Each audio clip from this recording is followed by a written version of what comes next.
आपका स्वागत है स्टोरी यूनिवर्स में। जयललिता की सासू माँ, कर्नाटक की लोक कथा। कर्नाटक के हरे भरे जंगलों के पास बसे एक छोटे से गांव की कहानी है जयललिता की, जो विवाह के बाद अपनी सासू माँ के घर आई। उसकी सासू माँ ने उसे गले से लगाते हुए चेतावनी दी थी कि बिना उनसे पूछे कुछ नहीं करना। क्या सच में कुलदेवता का शाप लगता है?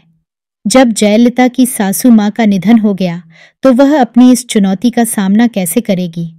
मिट्टी की गुड़िया को सास मानकर काम करने वाली जयललिता के साहस और चतुराई की यह कहानी हमें सोचने पर मजबूर करती है कि क्या कभी परंपराओं की जंजीरों को तोड़ने की जरूरत पड़ती है?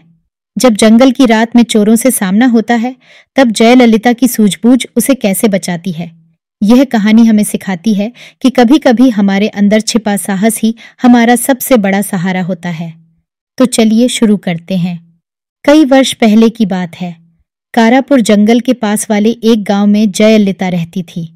विवाह के पश्चात जब वह ससुराल पहुंची तो सासू माँ ने लपक कर उसे गले से लगा लिया। परंतु कुछ ही दिनों में सासू माँ जान गई कि बहू घर के काम में एकदम अनादधी है। अब क्या हो, घर तो चलाना ही था। उन्होंने बहू से कहा, जयललिता, मुझसे पूछे बिना कोई काम मत करना। यदि ऐसा किया तो कुलदेवता का शाप लगेगा। बहू ने सिर हिलाकर हामी भर दी। फिर तो बस सारा दिन घर में यही आवाजें आती।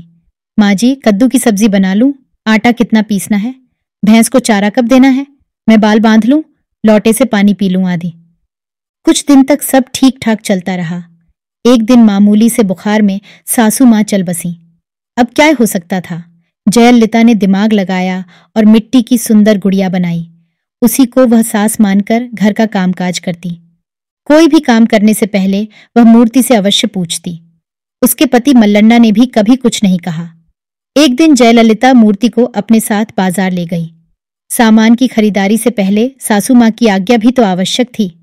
उसने बाजार में सारा सामान मूर्ति से पूछ पूछ कर खरीदा। मल्लन्ना भी साथ ही था। वापसी पर बहुत अंधेरा हो गया। घने बादलों के छाने से हाथ को हाथ नहीं सूझता था। बरसात आने के पूरे आसार थे। हारकर पति पत्नी ने एक पेड़ेच की डाल पर शरण ली। रास्ता सुनसान था। चारों ओर घना जंगल था। डर के कारण वे लोग पेड़ से ही नहीं उतरे। उन्होंने वहीं रात बिताने का निश्चय किया। दोनों सुबह से थके हारे थे, पेड़ पर ही सो गए। आधी रात के करीब जयललिता की आंख खुली।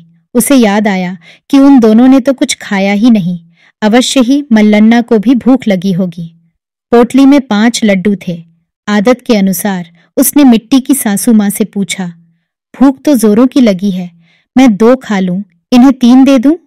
उसी पेड़ के नीचे 5 चोर बैठे थे। चोरी के माल का बंटवारा हो रहा था। जयललिता की आवाज सुनकर उन्होंने सोचा कि निश्चय ही कोई चुड़ैल उन्हें खाने की योजना बना रही है। वे सामान उठाकर भागने की तैयारी करने लगे। तभी जयललिता के हाथ से मिट्टी की मूर्ति गिर पड़ी। हड़बड़ाहट में चोरों ने समझा कि चुड़ैल ने उन पर हमला किया है। वे सब सामान छोड़कर 9-2-11 हो गए। जयललिता और मल्लन्ना चुपचाप नीचे उतरे और सारा कीमती सामान बांधकर घर लौट आए। मिट्टी की सासू माँ टूट गई थी। मल्लन्ना ने पत्नी को समझाया कि शायद अब माँ स्वर्ग में चली गई हैं, उन्हें अधिक कष्ट नहीं देना चाहिए। जयललिता ने पति की आज्ञा का पालन किया और अपनी बुद्धि से गृहस्थी चलाने लगी। आशा करते हैं कि यह कहानी आपको बहुत पसंद आई होगी। ऐसी और कहानियां सुनने के लिए जुड़े रहिए हमारे चैनल स्टोरी यूनिवर्स के साथ। धन्यवाद।